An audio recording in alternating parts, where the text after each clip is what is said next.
ഗും ഗുരുഭ്യോ നമ. ഗം ഗണപതയേ നമ. സം സരസ്വത്യൈ നമ. ഓം നമോ ഭഗവതേ വാസുദേവായ. ദശകം 22 അജാമിളോപാഖ്യാനം.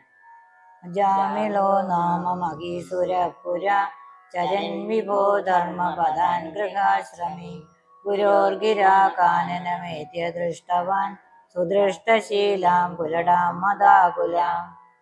അജാമിളോ നാമ. അജാമിളോ നാമ എന്ന് പറഞ്ഞാല് അജാമിളൻ എന്നു പേരുള്ള മഹീസുരൻ. മഹീസുരൻ എന്ന് പറഞ്ഞാല് ബ്രാഹ്മണൻ. പുരാ പണ്ടൊരിക്കല് ഒരു ബ്രാഹ്മണൻ, അദ്ദേഹത്തിന്റെ പേര് അജാമിളൻ. ആ പേര് പിന്നീട് കിട്ടിയതാണെന്നും ആചാര്യന്മാര് പറയുന്നു. അജാമിളൻ എന്നാണ് പിന്നീട് അദ്ദേഹത്തിന് ഉണ്ടായ പേര്. ആദ്യം ഏതു പേരായിരുന്നു എന്നുള്ളതിനൊന്നും പ്രസക്തിയില്ല. അജാമിളൻ ഇവിടെ ഉദ്ദേശിക്കുന്നത്, അജ എന്ന് പറഞ്ഞാൽ ആട്, അല്ലെങ്കിൽ വിഷയ സുഖങ്ങള് അതിൽ മുഴുകി നടക്കുന്നയാള് എന്നുള്ള അർത്ഥത്തിലാണ്. അജയുമായിട്ട് അജ എന്ന് മായയ്ക്കും പറയും.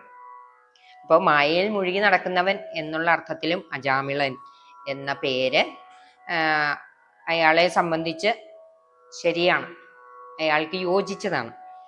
ചരൻ വിഭോ ധർമ്മപഥാൻ ഗൃഹാശ്രമി. അയാള് ആദ്യകാലങ്ങളിൽ എങ്ങനെയുള്ളയാളായിരുന്നു? ധർമ്മപഥത്തിൽ, ധർമ്മത്തിന്റെ വഴിയിൽ ചരിച്ചിരുന്നയാളായിരുന്നു. ധർമ്മത്തിൽ ഊന്നിയ ജീവിതമായിരുന്നു അദ്ദേഹത്തിൻ്റെത്. ഗൃഹാശ്രമിയുമായിരുന്നു. ഗൃഹാശ്രമി എന്ന് പറഞ്ഞാൽ ഗൃഹസ്ഥനായിരുന്നു. ഗൃഹസ്ഥൻ എന്ന് പറഞ്ഞാൽ ഉദ്ദേശിക്കുന്നത് വിവാഹം കഴിച്ച് കുട്ടികളോടുകൂടി അച്ഛനമ്മമാരോടുകൂടി ജീവിക്കുന്നയാളായിരുന്നു. ഗുരോർഗിര കാനനമേത്യ. ഗുരോർഗിര, ഇവിടെ ഗുരു എന്ന് ഉദ്ദേശിക്കുന്നത് അച്ഛനെയാണ്. അച്ഛനമ്മമാരാണ് ആദിത്യ ഗുരുക്കന്മാർ. ആ ഒരർത്ഥത്തിലാണ് ഇവിടെ ഗുരോർഗിര, അച്ഛന്റെ വാക്കനുസരിച്ച്.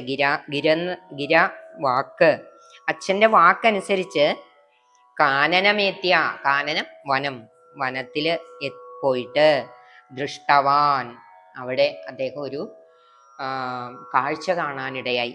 ആ കാഴ്ചയാണ് അടുത്ത വരിയിൽ പറയുന്നത്. സുദൃഷ്ടശീലാം കുലടാം മദാകുലാം. എന്തിനും കൂസലില്ലാത്ത ഒരു സ്ത്രീ, അതായത് പുംശ്ചലി, വേശ്യയായ ഒരു സ്ത്രീ അങ്ങനെ മദ്യമൊക്കെ കുടിച്ച് ആൾക്കാരുടെ മുമ്പിൽ നൃത്തം ചെയ്യുന്നതായിട്ട് അദ്ദേഹം കാണാനിടയായി. ഒരു ബ്രാഹ്മണന് വരുന്ന ധർമ്മച്യുതിയാണ് ഈ കഥയിലെ പ്രതിപാദ്യം. അതിൽ നിന്ന് അദ്ദേഹം എങ്ങനെ രക്ഷപ്പെടാനിടയായി എന്നുമാണ് ഈ ദശകത്തില് വിവരിക്കുന്നത്. നമുക്കിനി അദ്ദേഹത്തിന് എന്ത് സംഭവിച്ചു എന്ന് അടുത്ത ശ്ലോകത്തിൽ നോക്കാം. സ്വതപ്രശാന്തോ വിദധാകൃതാശയ സ്വധർമ്മ ഉത്സൃജ്യതയാ സമാരമൻ അധർമ്മകാരീ ഗശമീ ഭവൻ പുനർ ദദൗ ഭവൽ നാമയുധേ സുദേഹി. സ്വതപ്രശാന്തോപി. സ്വത എന്ന് പറഞ്ഞ ജന്മസിദ്ധമായിട്ട്, സ്വതസിദ്ധമായിട്ട് അദ്ദേഹം പ്രശാന്തനായിരുന്നു. അപി പ്രശാന്ത, അപി പ്രശാന്തനായിരുന്നു എങ്കിലും തദാഹൃതാശയ, അദ്ദേഹത്തിന്റെ മനസ്സ് ആ കാഴ്ചയിൽ ആകൃഷ്ടമായിപ്പോയി. സ്വധർമ്മമുത്സൃജ്യ തയാ സമാരമൻ. ഒരു ദിവസം വൈകുന്നേരമാണ് ഇദ്ദേഹം ദർഭയും തുടങ്ങിയ സമിത്ത് തുടങ്ങിയ സാധനങ്ങള്, ഹോമത്തിന് ആവശ്യമായ സാധനങ്ങൾ ശേഖരിക്കാനായിട്ട് വനത്തിൽ പോയത്. ആ സമയത്ത് ആണ് അദ്ദേഹം ഈ കാഴ്ച കാണുന്നത്. തിരിച്ചു വന്നു, ഗൃഹകൃത്യങ്ങളൊക്കെ ചെയ്തു. പിന്നീട് അതിനെപ്പറ്റി സ്മരണയുണ്ടായില്ല. പിറ്റേ ദിവസം ആ സമയമായപ്പോൾ വീണ്ടും ആ ഒരു ചിന്ത. അന്ന് വനത്തിൽ പോകേണ്ട ആവശ്യമൊന്നുമില്ല, പക്ഷെ അദ്ദേഹത്തിന് ആ സമയം വന്നപ്പോൾ അതിൻ്റെ ഒരു ഓർമ്മ വരികയും അത് വീണ്ടും കാണണമെന്നുള്ള ഒരു തോന്നലുണ്ടാവുകയും ചെയ്തു. അപ്പൊ നമ്മുടെ കണ്ണുകളെ എത്ര ശ്രദ്ധിക്കണമെന്നാണ്. ധർമ്മപഥത്തിൽ ചരിച്ചിരുന്ന അദ്ദേഹത്തെ വഴിതെറ്റിച്ച ഇന്ദ്രിയമാണ് കണ്ണ്. ആ കാഴ്ചയാണ് അദ്ദേഹത്തെ തെറ്റിച്ചത്. കാഴ്ചയാണ് നമ്മളെ പലപ്പോഴും വഴിതെറ്റിക്കുന്നത്. അപ്പോൾ കാണേണ്ടത് എന്താണ് എന്നുള്ളത് നമ്മൾ വളരെ ആലോചിക്കണം. അത് മനസ്സിൽ പതിയാതെ, നല്ലതല്ലാത്ത കാഴ്ചകൾ നമ്മുടെ മനസ്സിൽ നല്ലതല്ലാത്ത കാഴ്ചകൾക്ക് അധികം ഇടം കൊടുക്കരുത്. അത് മനസ്സിൽ ഉറയ്ക്കാതെ നമ്മൾ പ്രത്യേകം ശ്രദ്ധിക്കണം. വളരെ കരുതൽ വേണം. റോസാപ്പൂവിന് മുള്ളു പോലെ നമ്മുടെ നല്ല മനസ്സിൽ കളങ്കം വന്നു കയറാതെ, കളങ്കം ബാധിക്കാതിരിക്കാൻ നമ്മൾ വളരെ കരുതണം ഈ സംസാരത്തിൽ കഴിയുമ്പോൾ. അല്ലെങ്കിൽ നമ്മൾ ചെയ്യുന്ന നല്ല കാര്യങ്ങളെല്ലാം വെള്ളത്തിലാവും. പിന്നെയും ആദ്യം തൊട്ടേ തുടങ്ങേണ്ടി വരും. ഒരു ചെറിയ അശ്രദ്ധ കൊണ്ട് അദ്ദേഹത്തിന് വന്ന ധർമ്മച്യുതിയാണ് ഇവിടെ പറയുന്നത്. ആ കണ്ട കാഴ്ച വീണ്ടും കാണണമെന്ന് അദ്ദേഹത്തിന് തോന്നുകയും വീണ്ടും ആ സ്ഥലത്ത് ചെല്ലുകയും അതേ കാഴ്ച കാണാനും ഇടയായി. സ്വധർമ്മമുത്സൃജ്യ, അങ്ങനെ അത് ശീലമാക്കിയപ്പോൾ എന്ത് സംഭവിച്ചു? സ്വധർമ്മമുത്സൃജ്യ, പിന്നെ അദ്ദേഹം പോകുമ്പോൾ കയ്യിൽ ഒരു പാത്രവും ആ ഒഴിച്ചു കൊടുക്കുന്ന പാനീയം ഇത്തിരി കുടിക്കാം എന്ന് വിചാരിച്ചൊരു പാത്രവും കൊണ്ടുപോയി. അത് കഴിച്ചു. അവരെ പോലെ ചീത്ത സ്വഭാവമായി ഭവിച്ചു. സ്വധർമ്മമുത്സൃജ്യ, തൻ്റെ ധർമ്മത്തെയൊക്കെ ത്യജിച്ച് രാവിലെ എഴുന്നേൽക്കുക, കുളിക്കുക, സന്ധ്യാവന്ദനം ചെയ്യുക, ഭഗവാനെ പൂജിക്കുക, അച്ഛനമ്മമാരെയും കുടുംബത്തെയും സംരക്ഷിക്കുക, അവർക്ക് വേണ്ടതൊക്കെ ചെയ്യുക എന്ന് തുടങ്ങിയ ഒരു ഗൃഹസ്ഥന് ആചരിക്കേണ്ടതായ ധർമ്മങ്ങളെ എല്ലാം അദ്ദേഹം ഉത്സൃജ്യ, ഉപേക്ഷിച്ചു. തയാ സമാരമൻ, അവളുടെ കൂടെ അങ്ങനെ രമിക്കാൻ തുടങ്ങി, സുഖജീവിതം നയിക്കാൻ തുടങ്ങി. അധർമ്മകാരി, അങ്ങനെ അതിഭയങ്കരമായ അധർമ്മിയായി തീർന്നു അദ്ദേഹം. ദശമീഭവൻ പുനഃ ദധൗ ഭവൻ നാമയുതേ സുതേരതിം, അങ്ങനെ അധർമ്മങ്ങൾ ചെയ്യാൻ തുടങ്ങി. കാരണം ഇവളെ രമിപ്പിക്കാൻ വേണ്ടി, ഇവളുടെ സന്തോഷത്തിന് വേണ്ടി എന്തു ചെയ്തും പണമുണ്ടാക്കണം എന്നുള്ള അവസ്ഥ വന്നു. അങ്ങനെ പണമുണ്ടാക്കാൻ വേണ്ടി തട്ടിപ്പറിക്കലും കൊലയും കൊള്ളിവെപ്പും എന്ന് വേണ്ട എല്ലാ അധർമ്മങ്ങളിലും അദ്ദേഹം ഏർപ്പെടാനിടയായി. അതിനിടയിൽ അദ്ദേഹത്തിന് 10 മക്കളും ഉണ്ടായി. ഈ വേശ്യാസ്ത്രീയില് 10 മക്കളും ഉണ്ടായി. ആദ്യം ഗൃഹസ്ഥാശ്രമിയായിരിക്കുമ്പോൾ മക്കളുണ്ട്. അവരെ നോക്കാനോ അന്വേഷിക്കാനോ അച്ഛനമ്മമാരെ പരിപാലിക്കാനോ ഒന്നും അദ്ദേഹം പോകാതെയായി. കൂടാതെ ഇവളുടെ സന്തോഷത്തിന് വേണ്ടി, ഈ വേശ്യാസ്ത്രീയുടെ സന്തോഷത്തിന് വേണ്ടി, അവളിലുണ്ടായ കുട്ടികളെ അവരുടെ ഇഷ്ടങ്ങളൊക്കെ സാധിച്ചു കൊടുക്കുന്നതിന് വേണ്ടി എന്ത് അധർമ്മവും ചെയ്യാൻ തയ്യാറായ ഒരാളായി മാറി ഈ ബ്രാഹ്മണൻ. അങ്ങനെ അദ്ദേഹത്തിന് 10ാമതുണ്ടായ കുട്ടിയിൽ ഒരു പ്രത്യേക താല്പര്യം വന്നു. പ്രായമായി അപ്പോഴത്തേക്കും 1088 വയസ്സായി എന്നാണ് ഭാഗവതത്തിൽ പറയുന്നത്. അപ്പോൾ അദ്ദേഹത്തിന് ആ കുട്ടിക്ക് പേരിടുന്ന അവസരത്തിൽ ആ കുട്ടിക്ക് നാരായണൻ എന്ന് പേരിടാനായിട്ടുള്ള ഒരു സുഹൃതം ആ ചെറുപ്പകാലങ്ങളിൽ ചെയ്ത സൽക്കർമ്മങ്ങൾ കൊണ്ട് അദ്ദേഹത്തിന് ഉണ്ടായി.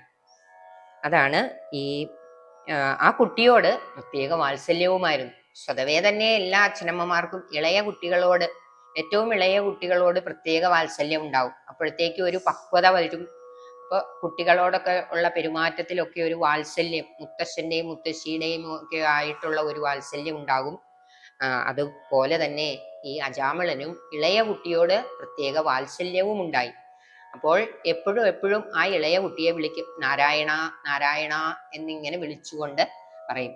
ഇവിടെ ആചാര്യന്മാര് പ്രത്യേകം പറയാറുള്ള ഒരു കാര്യം, നമ്മളും നമ്മുടെ കുട്ടികൾക്ക് കഴിയുന്നതും ഭഗവാന്റെ നാമങ്ങൾ ഇടാൻ ശ്രദ്ധിക്കുക.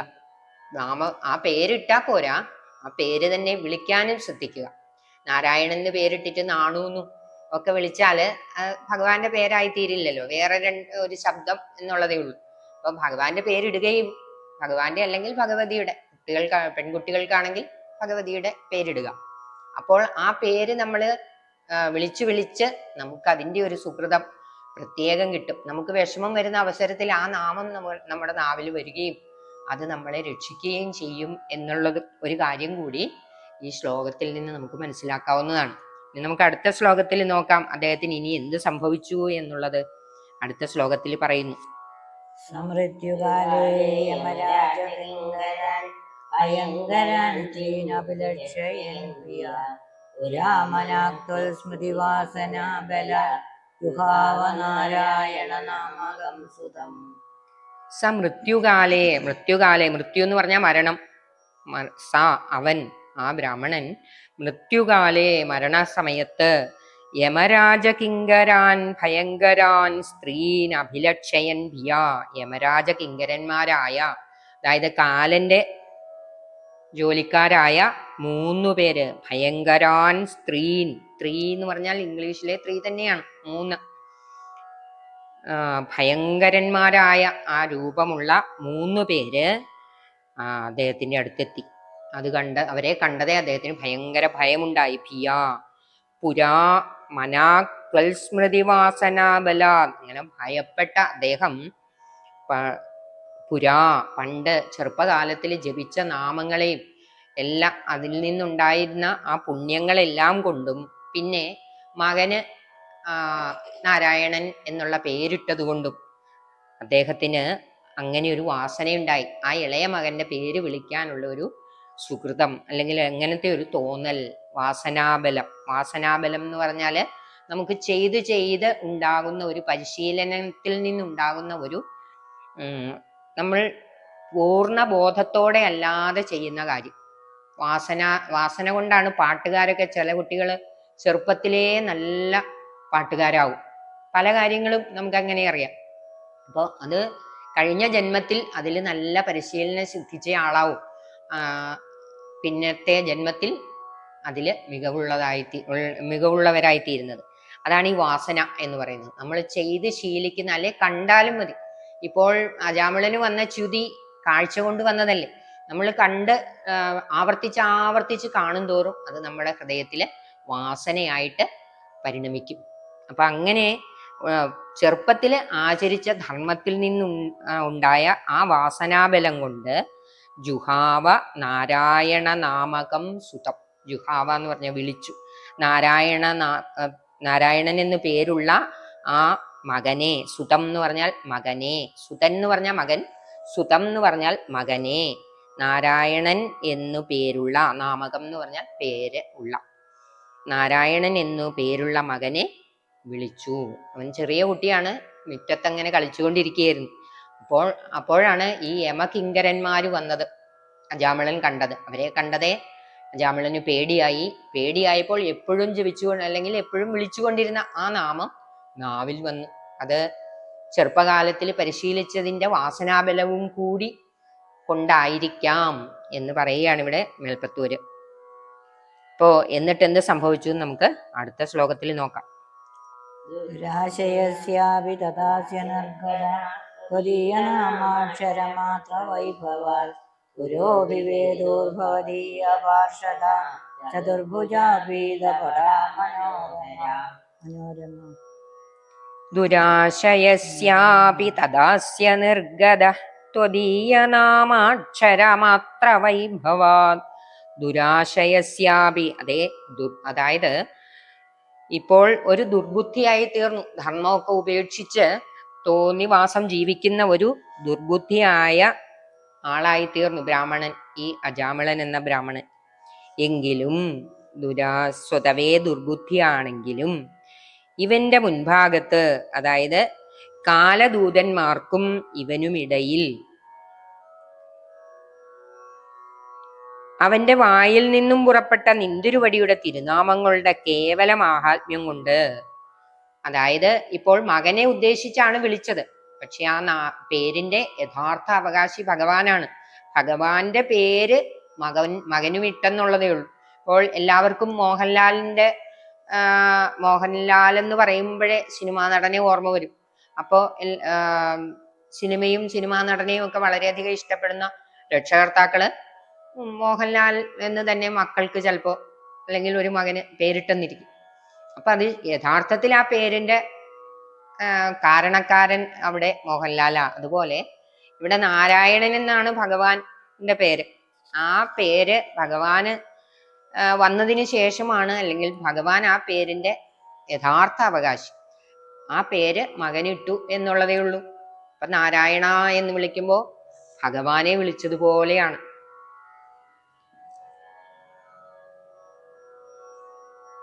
അപ്പൊ എന്താണ് സംഭവിച്ചത്? ദുഷ്ടാത്മാവാണെങ്കിൽ, അല്ലെ ദുരാശയം, നല്ല ആശയങ്ങളും ചിന്തകളും ഒന്നും ഇല്ലാത്തവനാണെങ്കിലും അവന്റെ വായിൽ നിന്ന് ഭഗവാന്റെ നാമം വന്നതുകൊണ്ട്, ആ നാമത്തിന്റെ വൈഭവം കൊണ്ട്, മഹാത്മ്യം കൊണ്ട് 4 കൈകളും മഞ്ഞപ്പട്ടും മനോഹര ആകൃതിയുമുള്ള നിന്തിരുവടിയുടെ ദൂതന്മാർ പെട്ടെന്ന് അവിടെ ആവിർഭവിച്ചു. അതായത് ഈ കാലദൂതന്മാരുടെയും അജാമിളന്റെയും ഇടയില് 4 ദൂതന്മാര്. കാലദൂതന്മാര് 3 പേരേ ഉള്ളൂ. വിഷ്ണു പാർഷദന്മാരായിട്ടുള്ള ദൂതന്മാര് 4 പേര്. അതിന് കാരണം അജാമിളൻ വിളിച്ച നാമം 4 അക്ഷരമുള്ള നാമമാണ്, നാരായണ. ആ ഓരോ അക്ഷരത്തിനും ഓരോ ദൂതൻ എന്നുള്ള രീതിയിൽ 4 ദൂതന്മാര് അവിടെ ആവിർഭവിച്ചു. അതാണ് ഈ ശ്ലോകത്തിന്റെ അർത്ഥം. ഇനി നമുക്ക് അവിടെ എന്ത് സംഭവിച്ചു എന്ന് അടുത്ത ശ്ലോകത്തിൽ നിന്ന് മനസ്സിലാക്കാം.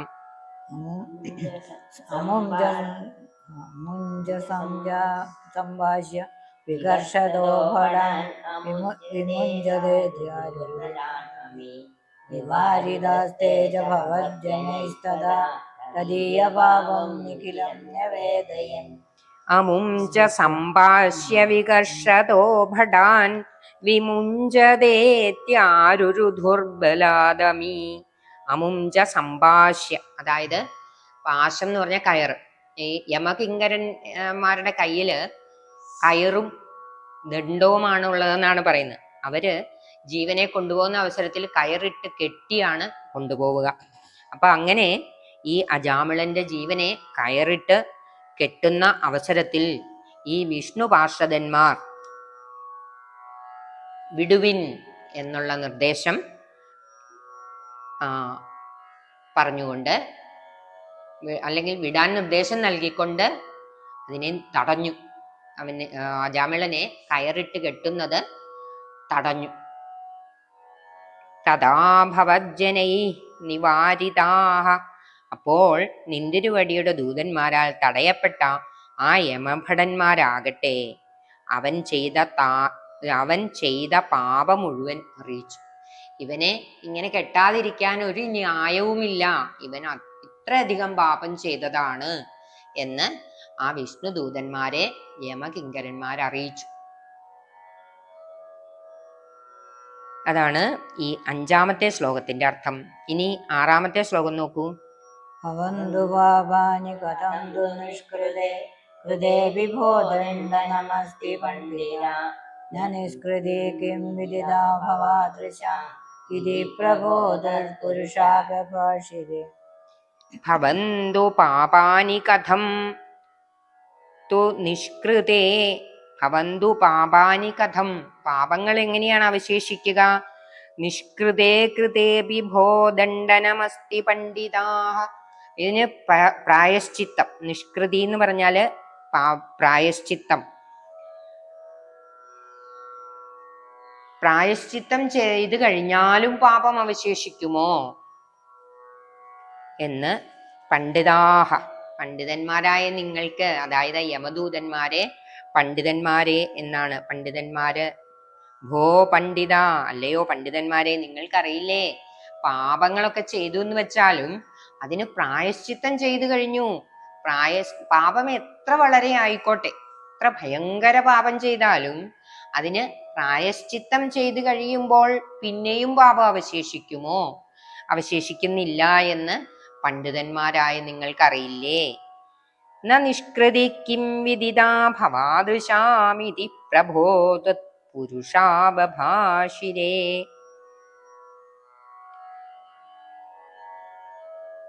അങ്ങനെ അവരോട് അജാമിളൻ വളരെയധികം പാപം ചെയ്തതാണ് എന്ന് പറഞ്ഞ് അതിന്റെ ലിസ്റ്റൊക്കെ ഈ യമദൂതന്മാര് കാണിച്ചെങ്കിലും വിഷ്ണു ദൂതന്മാര് പറഞ്ഞു, അതിനൊക്കെ പ്രായശ്ചിത്തം ഇവൻ ചെയ്തു കഴിഞ്ഞല്ലോ, പ്രായശ്ചിത്തം ചെയ്തു കഴിഞ്ഞാലും പാപം അവശേഷിക്കുമോ? അങ്ങനെ അവശേഷിക്കുകയില്ല എന്ന് പണ്ഡിതന്മാരായ നിങ്ങൾക്ക് അറിവുള്ളതല്ലേ എന്ന് പണ്ഡിതമന്യന്മാര്, അറിവുള്ളവരാണ് എന്ന് ഭാവിക്കുന്ന അവരെ പരിഹസിച്ചുകൊണ്ട് ചെറുതായിട്ടൊരു പരിഹാസം പോലെ പറഞ്ഞു, വിഷ്ണു പാർഷദന്മാര് പറഞ്ഞു.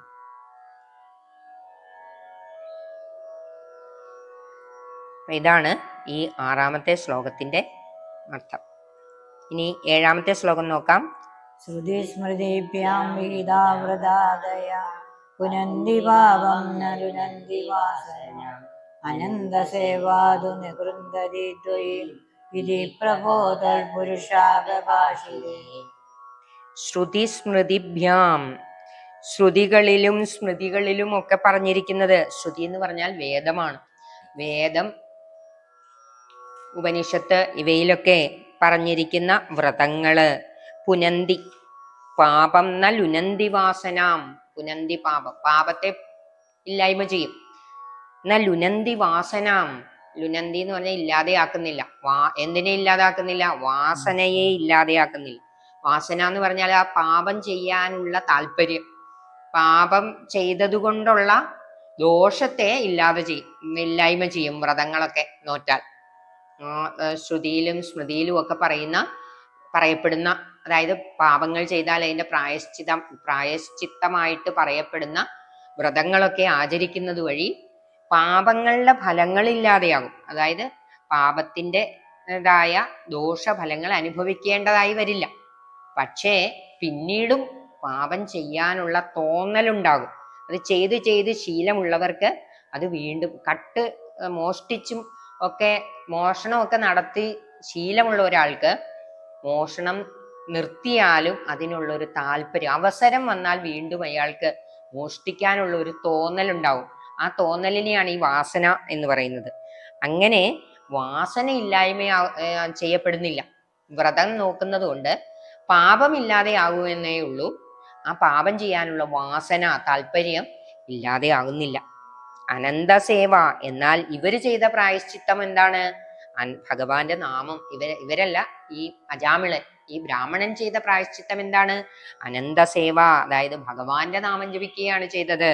അനന്തസേവാതു നികൃന്തതി ദ്വയി, ഈ രണ്ടെണ്ണവും മേൽപ്പറഞ്ഞ രണ്ട് കാര്യങ്ങളും ചെയ്യുന്നതാണ് ഭഗവാന്റെ നാമം, അല്ലെങ്കിൽ ഭഗവാനെ ഭജിക്കുക എന്നത്. അനന്തസേവ എന്ന് പറഞ്ഞാൽ അനന്തനായ ഭഗവാനെ ഭജിക്കുക. അതാകട്ടെ, അനന്തസേവ തു എന്ന് പറഞ്ഞാൽ ആകട്ടെ, എന്ത് ചെയ്യുന്നു? നികൃന്തതി, ഇല്ലായ്മ ചെയ്യുന്നു. എന്തൊക്കെ ഇല്ലായ്മ ചെയ്യുന്നു? രണ്ടും ഇല്ലായ്മ ചെയ്യുന്നു. എന്താണ് രണ്ട്? പാപത്തിന്റെ ഫലമായിട്ട് വരുന്ന ദോഷങ്ങള്, അത് ഇല്ലായ്മ ചെയ്യുന്നു. പാപം ചെയ്യാനുള്ള വാസനയെയും ഇല്ലായ്മ ചെയ്യുന്നു. അപ്പൊ മേലിൽ പാപം ചെയ്യാൻ തോന്നില്ല ഈ പ്രായശ്ചിത്തം ചെയ്താൽ. ഏത് പ്രായശ്ചിത്തം? ഭഗവാനെ ഭജിക്കുക എന്ന പ്രായശ്ചിത്തം ചെയ്താൽ മേലിൽ പാപം ചെയ്യാനുള്ള തോന്നൽ പോലും ഉണ്ടാവുകയില്ല. പാപം ഉണ്ടാവില്ല, അല്ലെ പാപത്തിന്റെ ഫലം ഉണ്ടാവുകയില്ല, അതായത് അനുഭവിക്കേണ്ടി വരില്ല. അതുകൂടാതെ പാപം ചെയ്യാനുള്ള വാസന പോലും അവശേഷിക്കുകയില്ല. അതാണ് ഭഗവാനെ ഭജിക്കുന്നത് കൊണ്ടുള്ള മാഹാത്മ്യം, അല്ലെ ഭഗവാന്റെ നാമം ജപിക്കുന്നത് കൊണ്ടുള്ള മാഹാത്മ്യം എന്ന് അങ്ങയുടെ ത്വത്പുരുഷാബഭാഷിരേ, ബഭാഷിരേ എന്ന് പറഞ്ഞാൽ പറഞ്ഞു. ത്വത്പുരുഷ, അങ്ങയുടെ പുരുഷന്മാർ, അങ്ങയുടെ കിങ്കരന്മാരായ ആ 4 വിഷ്ണു പാർഷദന്മാര് വന്നല്ലോ, അവര് ഈ കാര്യം യമകിങ്കരന്മാരെ അറിയിച്ചു എന്നാണ് ഈ ശ്ലോകത്തില് പറയുന്നത്. ഇനി അടുത്ത ശ്ലോകത്തിൽ എന്താണെന്ന് നോക്കാം. ജന്മ സഹസ്രകോടിഭി കൃതേഷു പാപേഷു അഭിനിഷ്കൃതീകൃത നാമ ഭയാകുലോ ഹരേ ഇതി പ്രബോധൽ പുരുഷാബഭാഷിരേ. അനേന ഭോ ജന്മ സഹസ്രകോടിഭി. അപ്പോ ഈ യമകിങ്കരന്മാർക്കൊരു സംശയം, ഇവന് ഇത്രയധികം പാപം ചെയ്തിട്ട് എന്തുമാത്രം പാപമാണ് ചെയ്തത്? സ്വന്തം അച്ഛനമ്മമാരെ നോക്കിയില്ല, ഭാര്യയും മക്കളെയും നോക്കിയില്ല, അവരെ ഉപദ്രവിച്ച് അവരുടെ കയ്യിൽ ഉണ്ടായിരുന്ന, അവർക്ക് ജീവിക്കാൻ അവശേഷിച്ചിരുന്ന ധനം പോലും അപഹരിച്ചു കൊണ്ടുവന്ന് ഈ വേശ്യയ്ക്ക് കൊടുത്തു. അങ്ങനെയെല്ലാം. പിന്നെ വേശ്യയെ പാലിക്കാനായിട്ട്, വേശ്യയുടെ കുട്ടികളെ പാലിക്കാനായിട്ട് ഒക്കെ ധനമാർജിക്കാൻ വേണ്ടി അധർമ്മ മാർഗങ്ങളൊക്കെ സ്വീകരിച്ചു. അങ്ങനെയൊക്കെ അനവധിയായ പാപങ്ങൾ ഇയാൾ ചെയ്തിട്ടുണ്ട്. ആ പാപങ്ങളെല്ലാം ഒരൊറ്റ നാമം ജപിക്കൽ കൊണ്ട് തീരുമോ? അനേന ഭോ ജന്മ സഹസ്രകോടിഭികൃതേഷു പാപേഷ്വപി നിഷ്കൃതി കൃതാ യദഗ്രഹീൻ നാമ ഭയാകുലോ ഹരേരിതി പ്രഭോ ത്വത്പുരുഷാബഭാഷിരേ. ഹേ യമകിങ്കരന്മാരെ, ഇവൻ 1000 കോടി ജന്മങ്ങളിൽ ചെയ്തു പോയ പാപങ്ങൾ. അനേന ഭോ ജന്മ സഹസ്രകോടിഭി, 1000 കോടി ജന്മം, എത്ര ജന്മജന്മാന്തരമായിട്ട് ചെയ്ത സഹസ്രകോടി, 1000, സഹസ്രം എന്ന് പറഞ്ഞാൽ 1000 കോടി, 1000 കോടി, 1000 കോടി ജന്മങ്ങളിലൂടെ ചെയ്ത പാപങ്ങൾ പോലും കൃതേഷു പാപേഷു അപി നിഷ്കൃതീകൃത. ആ പാപങ്ങൾക്കെല്ലാത്തിനും പ്രായശ്ചിത്തം ചെയ്തു കഴിഞ്ഞിരിക്കുന്നു. നിഷ്കൃതീകൃത. യദഗ്രഹീന്നാമ ഭയാകുലോ ഹരേ. ഭയങ്കരമായിട്ട് ഭയപ്പെട്ട ആ അവസരത്തില് ഹരേ അങ്ങയുടെ പേര് പറയുന്നു, ഭഗവാന്റെ പേര് പറയുന്നതിലൂടെ പ്രഭോ. ഇത് ഈ കഥകളെല്ലാം നാരായണീയം മുഴുവനും ഭഗവാന്റെ മുമ്പില് ഭഗവാനോട് സംവദിച്ചുകൊണ്ട് പറയുന്നതായിട്ടാണ്. അപ്പോ പ്രഭോ അങ്ങയുടെ നാമം സ്വീകരിക്കുന്നതിലൂടെ അവൻ ജന്മസഹസ്രകോടിഭി സഹസ്രകോടി ജന്മങ്ങളിലൂടെ ആർജിച്ച മുഴുവൻ പാപവും നീങ്ങുമെന്ന് അങ്ങയുടെ പാർഷദന്മാര് ഈ യമകിങ്കരന്മാരോട് പറഞ്ഞു എന്ന് പറയുകയാണ് ഇവിടെ മേൽപ്പത്തൂര്. അടുത്ത ശ്ലോകത്തില് ഇതിന്റെ നാമജപത്തിന്റെ മാഹാത്മ്യമാണ് പറയുന്നത്. അത് നമുക്ക് നോക്കാം. നാമബുദ്ധ്യാഭിമുകുന്ദകീർത്തനം ജഗത്യകൗകാൻ മഹിമാസ്യതാദൃശ യഥാഗ്നിരേധാംസി യദൗഷധം ഗതാൻ ഇതി പ്രബോധൽ പുരുഷാഭാഷിരേ.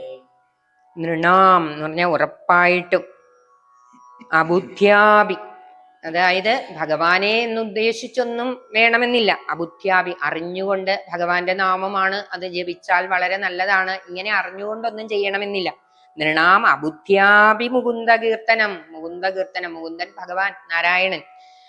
ഭഗവാന്റെ നാമം കീർത്തനം ചെയ്താൽ, ചൊല്ലിയാൽ അല്ലെങ്കിൽ പാടിയാൽ, ദഹത്യ അഘൗഘാൻ ദഹതി കത്തിച്ചു കളയും. എന്തിനെയാണ് കത്തിക്കുക? അഘൗഘാൻ പാപങ്ങളുടെ കൂട്ടത്തെ. പാപം അഖം പാപം, ഔഘാൻ അതിന്റെ കൂട്ടം. മഹിമാസ്യ താദൃശ, ആ നാമത്തിന്റെ മഹിമ അത്രയ്ക്ക് വളരെയാണ്. ഈ നാമം ജപിക്കുന്നത് കൊണ്ടുള്ള ഫലം അറിയുകയോ ഈ നാമത്തിലൂടെ ആരെയാണ് വിളിക്കുന്നതെന്ന് അറിയുകയോ ഒന്നും വേണ്ട. ആ നാമം വെറുതെ ഇന്നതിനൊന്നുമില്ല, വെറുതെ ഇങ്ങനെ ജപിച്ചാൽ മതി, ആ നാമം ഇങ്ങനെ പറഞ്ഞാൽ മതി. അതിന്റെ ഫലം അത്രയ്ക്ക് ഭയങ്കരമാണ്. ദഹത്തി അഘൗഘാൻ, പാപങ്ങളെ മുഴുവനും ദഹിപ്പിച്ചു കളയും. യഥാ അഗ്നിരേധാംസി, അതിനി എങ്ങനെയാണെന്ന് പറയുകയാണ്. എങ്ങനെയാണ് ഈ ദഹിപ്പിക്കുന്നതെന്ന് ചോദിച്ചാൽ, യഥാ അഗ്നിരേധാംസി യഥ ഔഷധം ഗതാൻ.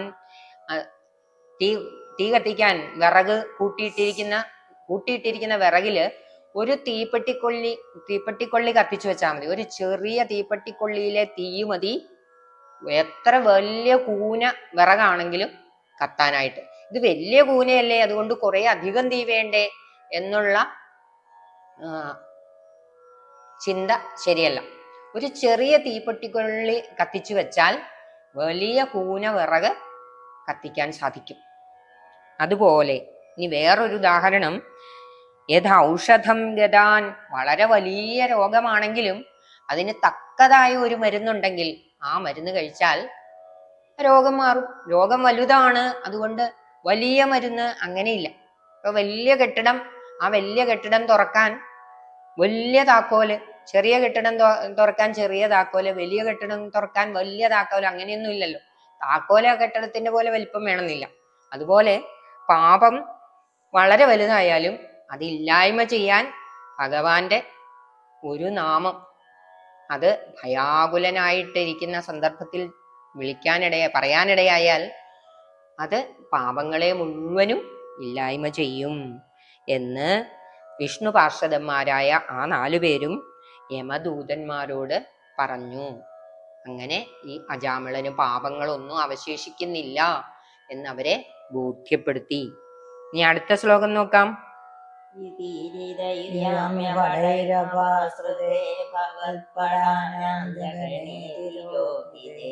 അവൽ സ്മൃതിം കഞ്ചന കാലമാചരൻ അവൽ പദം പ്രാപി ഭവൽ വടൈരസൗ. ഈരിതൈര്യാമ്യഭടൈരപാശ്രുതേ. ഈരിതൈർന്ന് പറഞ്ഞാല് ഈരിതൈ ബോധിപ്പിക്കുക. യമകിങ്കരന്മാരെ ഇങ്ങനെ ബോധിപ്പിച്ചതിന് ശേഷം ഈരിതൈര്യാമ്യഭടൈരപാശ്രുതേ, ആ യമഭടന്മാർ ഒഴിഞ്ഞുപോയി, അവര് തിരിച്ചുപോയി. ഇനിയിപ്പം ഞങ്ങൾക്ക് ഇവിടെ കാര്യമൊന്നുമില്ലല്ലോ, ഇയാൾക്ക് പാപമൊന്നും അവശേഷിക്കണില്ല എങ്കിൽ ഇവനെ കൊണ്ടുപോകാൻ ഞങ്ങൾ ആളല്ലല്ലോ എന്ന് വിചാരിച്ച് അവര് പിന്തിരിഞ്ഞു, യമലോകത്തേക്ക് തിരിച്ചുപോയി. അപാശ്രിതേ, തിരിച്ചുപോയി, ഒഴിഞ്ഞുപോയി. ഭവദ്ഭടാനാഞ്ജഗണേ തിരോഹിതേ, അങ്ങയുടെ ഭടന്മാരും അപ്രത്യക്ഷരായി. തിരോഹിതമാവുക എന്ന് പറഞ്ഞാൽ അപ്രത്യക്ഷമാവുക, കാണാനില്ലാതെയാവുക. ഭവൽ സ്മൃതിം കഞ്ചനകാലമാചരൻ, ഈ സംഭാഷണങ്ങളും എല്ലാം ശ്രവിച്ചുകൊണ്ടിരുന്ന അജാമിളന് ബോധോദയം ഉണ്ടായി. ഞാൻ ഈ കാലം അത്രയും എൻ്റെ കുടുംബത്തെ എല്ലാം ഉപേക്ഷിച്ച് ചെയ്തുകൊണ്ടിരുന്ന ഈ അധർമ്മങ്ങൾ വളരെ വലുതാണ് എന്നുള്ള ഒരു ചിന്ത വരികയും ഇതിൽ നിന്ന് എനിക്ക് മുക്തി ലഭിക്കണം എന്നുള്ളൊരു തോന്നൽ ഉണ്ടാവുകയും അങ്ങനെ ഭഗവാനെ ഭജിക്കാനായിട്ട് അപ്പോൾ തന്നെ അയാൾ അവിടുന്ന് ഇറങ്ങുകയും ചെയ്തു.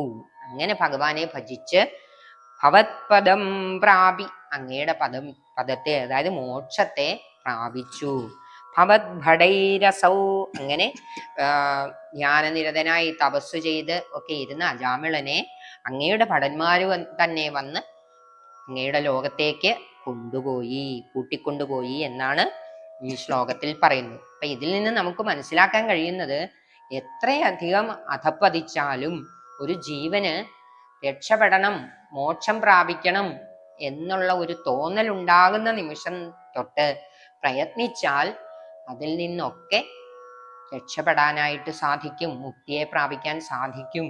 അല്ലാതെ ഇത്രയധികം പാപം ചെയ്തു അതുകൊണ്ട് ഇനി മോചനം ഇല്ല, അല്ലെ മോക്ഷമില്ല എന്ന് വിചാരിക്കേണ്ട കാര്യമില്ല. എത്ര വളരെ പാപിയായാലും അതൊരു പ്രത്യേക സാഹചര്യത്തിൽ അങ്ങനെ ആയിത്തീർന്നു എന്നേ ഉള്ളൂ. നമുക്കതിനെ മാറ്റിയെടുക്കാൻ സാധിക്കും. വേണമെങ്കിൽ നമുക്ക് വേണമെന്നുള്ള തോന്നലിനാണ് ഏറ്റവും പ്രാധാന്യം. എനിക്ക് ഇതിൽ നിന്നൊരു മോചനം വേണം, എനിക്ക് മോക്ഷം വേണം എന്നുള്ള ആ ഇച്ഛയാണ് നമുക്ക് ഉണ്ടാവേണ്ടത്. അപ്പൊ അതാണ് ഈ കഥയിലൂടെ നമുക്ക് മനസ്സിലാക്കാൻ സാധിക്കുന്നത്. അടുത്ത ശ്ലോകം നോക്കാം.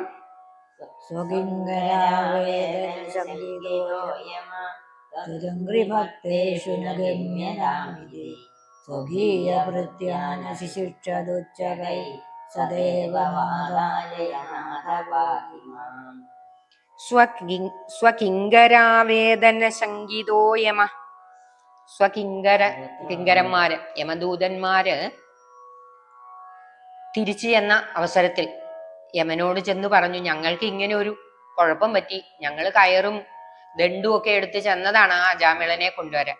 അവിടെ ചെന്ന് ഞങ്ങൾ കയറിട്ട അവസരത്തില് വേറെ 4 പേര്, 4 കൈകളുള്ള സുന്ദരന്മാരായ 4 പേര് വന്നിട്ട് അവനെ കയറിടണ്ട, അവനെ ഉപദ്രവിക്കരുത് എന്നുള്ള ഒരു നിർദ്ദേശം തന്നു. അപ്പൊ ഞങ്ങൾ പറഞ്ഞു, ഇവൻ ഭയങ്കര പാപങ്ങളൊക്കെ ചെയ്തത് കണ്ടോ, നോക്കിക്കേ എന്ന് പറഞ്ഞ് അജാമിളന്റെ ആധാർ നമ്പർ അടിച്ചപ്പോഴത്തേക്കും ചെയ്ത പാപങ്ങളെല്ലാം അങ്ങനെ തെളിഞ്ഞു വന്നു. അത് കണ്ടിട്ട് വിഷ്ണു പാർഷദന്മാർക്ക് ഒരു കൂസലുമില്ല. കാരണം എത്ര പാപം ചെയ്തെന്ന് പറഞ്ഞാലും ഭഗവാന്റെ ഒരു നാമം കൊണ്ട് ആ പാപങ്ങളൊക്കെ നിഷ്പ്രയാസം ഇല്ലാതെയാകുമെന്ന് അവർക്ക് നല്ല ബോധ്യമായിരുന്നു. അത് ഞങ്ങൾക്ക് അത്ഭുതകരമായി തീർന്നു. ഞങ്ങൾ ഇങ്ങനെ ഒരു കാര്യം ധരിച്ചിട്ടില്ല കേട്ടോ. പാപങ്ങളൊക്കെ ചെയ്യുന്നതിന് ഇത്രയും ചെറിയൊരു പ്രായശ്ചിത്തം മതിയെങ്കിൽ എന്തെളുപ്പമാണ്. ഇനിയിപ്പോ ആൾക്കാരെ ഒന്നും ഇങ്ങോട്ട് കിട്ടുകയല്ലായിരിക്കും അല്ലേ, ഞങ്ങൾക്ക് ജോലി പോവോ എന്നൊക്കെ യമധർമ്മരാജാവിനോട് ഈ ജോലിക്കാര് ചോദിച്ചപ്പോൾ ഭഗവാൻ പറഞ്ഞു, കേരളത്തിലൊക്കെ ധാരാളം ആൾക്കാരുണ്ട് നാമം ജപിക്കാത്തത്, ഒരു ക്ഷാമവും ഉണ്ടാവില്ല. നമുക്ക് ഇവിടെ നാമം ഒരു തരത്തിലും നാവിൽ വരാതിരിക്കാൻ അവർ വളരെ ശ്രദ്ധിക്കുന്ന ആൾക്കാരുണ്ട്. അതുകൊണ്ട് വിഷമിക്കണ്ട, നമുക്കിവിടെ ഒരിക്കലും ജോലി ഇല്ലാതെ വരികയില്ല എന്ന് യമധർമ്മരാജാവ് യമദൂതന്മാരെ ആശ്വസിപ്പിച്ചു. പിന്നെ നിങ്ങൾ ഒരു കാര്യം ശ്രദ്ധിക്കണം, ഭഗവാന്റെ നാമം ജപിക്കുകയോ ഭഗവാനെ ഭജിക്കുകയോ ഒക്കെ ചെയ്യുന്ന ആൾക്കാരുടെ അടുത്തേക്ക് എങ്ങും പോയേക്കരുത്. ത്വദംഘ്രി ഭക്തേഷു, അംഘ്രി എന്ന് പറഞ്ഞ പാദം, ത്വദംഘ്രി അങ്ങയുടെ പാദം, ഭഗവാന്റെ പാദം.